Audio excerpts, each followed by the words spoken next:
Hey guys, so today we're going to talk about sociology and anthropology. This is the last two sciences we're going to study in this part of the course. So let's go really fast about it, okay? Number one, sociology. Something really important you have to understand is these are really similar sciences, okay? But there is a few things where they change, okay? So you just have to remember this. Sociology is the study of human being in society. Okay, so how we interact as humans with our environment. Okay, what is the object of study of this? It is the social relations between one person and another person. Okay, so we always have to study groups as a whole. The only science that doesn't study the human as a whole, so to speak, is psychology. So when you want to study a human as an individual being, then you go to psychology. But when you're studying sociology, you have to understand how we interact with each other. Okay? And then we also have the traditions and we have the customs we have that we create from those interactions, which is kind of similar to anthropology, but I'm going to explain later to you what is the difference between sociology and anthropology. And then you have a bunch of names. Again, you use Comte and Spencer, Durkheim, Weber, and again Marx, because Marx was involved in all of these social sciences, and Pierre Bourdieu. Okay, so these are different sociologies you might study. Then we have different methods. Okay, so I will try to be fast about it.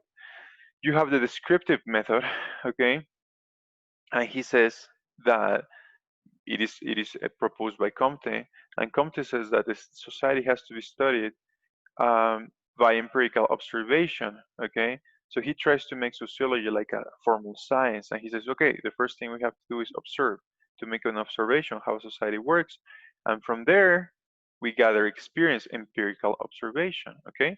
Then we have the comparative or the experimental, which is proposed by Durkheim, and he says that we have to make um, a, com- a comparative experiment between different groups and social interactions. Okay, so you are making comparisons. Okay, then you have the pure or ideal method, which was used by Weber, and he says that it should be a specific method for each science. In this case, you have to say that it is ideal, the ideal method for sociology.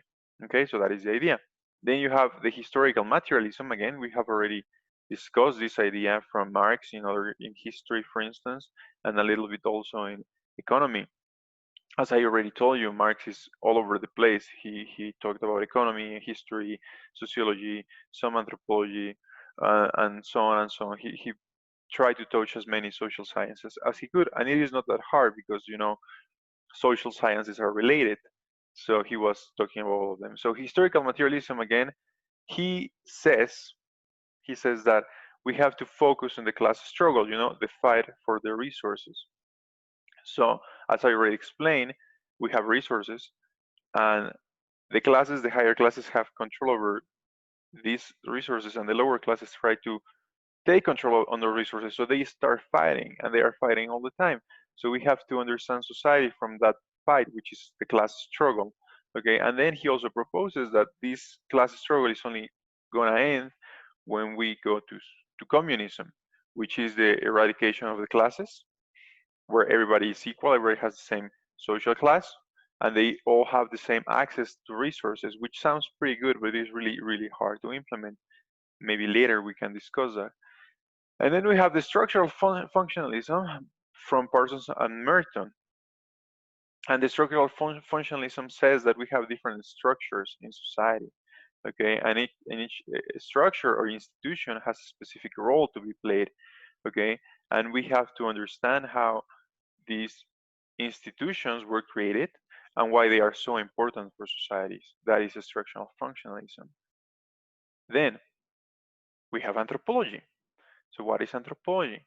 Well, anthropology is the science that studies the human as a creator of culture. So sociology is the science that studies humans interacting with other humans. And then anthropology is the science that studies humans creating culture, creating what we understand as our identity, for instance, okay? Then we have a bunch of different representatives. Probably some of those which are more important are Malinowski and Levi Strauss. No, it's not the same guys from the genes, but it is the same last name. One was American, the other one is French, but it is the same last name. Okay, Levi's or Levi Strauss. Also, Lewis Henry Morgan is very important.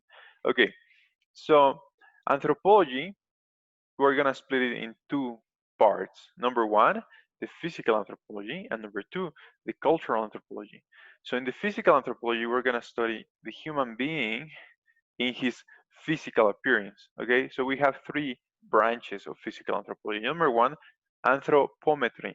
Anthropos means men or human. Okay, and metry comes from measurement. So it is the measurement of humans, and this is really important because we have been using anthropometry to understand our past, but we also use anthropometry to understand our present.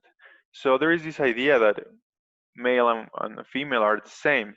And even from the most fundamental aspect, which is just the way we are different. And anthropometry is a science that can tell you this. For instance, usually the hips of a woman are wider than those hips of a man. So an anthropometry can make the measurements is going to tell you. So when you find a body, for instance, the easiest way to know if it was male or female, because this body has been buried for thousands of years, is through measurements. Okay, the size of the eye sockets, the measure of the hips, okay, and some other bones in the body will determine if this person was male or female. Okay, so we also use it right now to make some research. You know, like the size of the bite of a person, or the the fingerprints are not precisely in the anthropometry, but they are similar because we can measure some of the human measurements again. So yeah, everything that is related to the measures of the body is studied by anthropometry. Okay. Then you have the genetics, which is everything we inherit through DNA information. And it's really interesting because we have been talking about intuitive knowledge, those things that we know that we didn't really learn. They were already in our brains, okay? And we get this information to through genetics, okay? So that is human genetics. Why do you have brown eyes, blue eyes, green eyes? Why is your hair black or brown or blonde? Okay, so we get all of this information from our DNA. So genetics is the branch of anthropology who studies this phenomena, okay? And then you have paleontology, which is the study of the bones, you know, and the fossils. And you may study dinosaurs, of course, in paleontology, but you may also study the previous stages of human beings if you believe in evolution.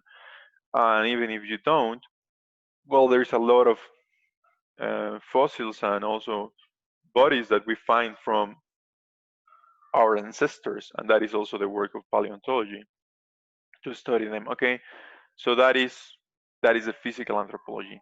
Then you have the cultural anthropology, which is the ones the branches that study the physical remains and also the cultural aspects of humans. Okay, so number one, you have archaeology, and archaeology is going to study the material remains, so everything that can be touched. So please do not confuse archaeology and paleontology. Paleontology is only about fossils, it's about bones, it's about bodies, okay? And archaeology is about buildings, it's about weapons, it is about tools. So yes, if you find maybe a burial and you have a sheep and you have swords and you have clothing and you also have a skeleton there, you're going to use both. You're going to use paleontology and archaeology, but they are not the same. Okay, so if you found tools like maybe arrows and a bow and swords and a shield and a sheep and everything from a warrior, for instance, archaeology is the one that's going to study it. Also, if you find a castle, a palace, you know, like uh, the Parthenon in Athens, the Parthenon, sorry, um, any building you may find from ancient times is going to be studied uh, by anthropology. Okay, and then you have ethnography. Ethnos talks about a small group of people. So ethnography studies the different cultural groups, but usually we think about ethnography about, okay, maybe I'm going to study people in Africa, or maybe I'm going to study some cultures in the in the Amazonas, in Brazil. But we also have ethnic groups within the cities. Okay, so when we are just talking, maybe you are talking about the Gothic people and the punk people and so on. So we have these microcultures inside the culture that also ethnography is gonna study. So you might make traditional ethnography, if you will, and then you can also make like urban anthropology or ethnography. So you study the groups within the cities, and then you have linguistics. Linguistics is the study of the language. It is one of my favorite parts of cultural anthropology. You study how languages have evolved. So you have how English came to be. It is a mix of Latin and French and Germanic tongues. So it is a very interesting mix. So that is the reason if you know some Spanish, English is not so hard because you have a lot of similar words. But also if you know German, it's also really similar. Um, and there is a lot of French in English, so it doesn't make a lot of sense sometimes because all of the influences it got, you know. And then you also might know that Spanish is related to Italian, to French, to Portuguese, but many people do know that it is also related to Romanian. Romanian comes from Rome, and Romanian is a Latin tongue, so it is closely related to Spanish and to Latin, of course. So basically, the history of languages and how languages have evolved and how they work, that is part of linguistics, which is also part of the cultural anthropology. And finally, you have social anthropology, which is the part that I already talked to you about, that studies the social structures. So how a society is organized, which are the institutions it has, why they live the way they live, why they behave the way they behave, where those traditions come from. That is social anthropology. So everything that humans have created is studied through anthropology. And of course, sociology is really close, but they are not the same thing. Okay, finally, we have three methods for anthropology. Number one is the historical logic. We use the archaeological data, so everything that is material, everything from the past, to create timelines, to reconstruct the past, okay? And we focus on the most important events. So for instance, if you find a castle and maybe there were some battles in there, you use the evidence you got from archaeology to recreate and to understand better those happenings. Okay, then you have the social and cultural research. Okay, and we try to see the human being within his community. And this is something I talked to some of you in the past. You cannot understand a human being without understanding his context, his culture, his family behavior, for instance, or his traditions. So social and cultural research try to understand those factors of human life to understand better the human being. Okay, and then you have again the comparative, which is of course comparing two different societies. So how are similar maybe the Argentinians and the Mexicans? We have a shared culture, we have a shared history, we have a shared um, continent, which is America, right? And then maybe how they are different because there were some things in their history that are not the same. And there are a lot of things in their culture which are also not the same. We have the same language, but we don't speak the same way. So by comparing different cultures, we also can come to different conclusions. Okay? We can understand how things influence other things, like for instance, how the Spaniards influenced the Latin American culture, but how also the native history created different local cultures. So that is the comparative method. And that's pretty much it for today. So I hope you enjoyed the class. I hope this was easier to understand. If you have any questions, I will see you in a bit and I will be happy to answer them. Okay?